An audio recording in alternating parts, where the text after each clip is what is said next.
बिस्मिल्लाहिर्रहमानिर्रहीम। अस्सलामु अलैकुम। Welcome to our channel information factory.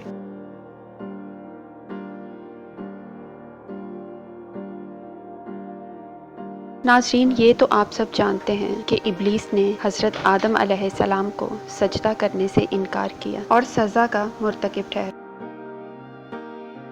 लेकिन क्या आप ये जानते हैं कि एक बार इब्लीस ने भी तौबा करने की कोशिश की थी? अगर नहीं जानते तो वीडियो आखिर तक ज़रूर देखिएगा। आगे बढ़ने से पहले आपसे गुजारिश है कि हमारे चैनल को सब्सक्राइब करें और बेल के आइकन पर ज़रूर क्लिक करें ताकि हमारी आने वाली हर वीडियो आप तक बरवक्त पहुँच सके। नाज़रीन, रवायात में आता है कि एक बार इब्लीस हज़रत मूसा अलैहिस्सलाम के पास आया और कहा, हुजूर, मैं बहुत गुनहगार हूँ और तौबा करना चाहता हूँ। अल्लाह ने आपको कलीमुल्लाह बनाया है। मैं चाहता हूँ कि आप मेरी सिफारिश करें ताकि अल्लाह ताला मेरी तौबा कबूल कर लें। हज़रत मूसा अलैहिस्सलाम ने अल्लाह से दुआ की तो अल्लाह ताला ने फरमाया कि ए मूसा, मैं इब्लीस की तौबा कबूल तो कर लूँ, लेकिन उससे कहो कि पहले हज़रत आदम अलैहिस्सलाम की कब्र पर जाकर उन्हें सजदा करे। इस पर इब्लीस ने कहा, जब उन्हें बनाया गया था मैंने तो तब भी उन्हें सजदा नहीं किया था। और दूसरी रिवायत में आया है कि इब्लीस को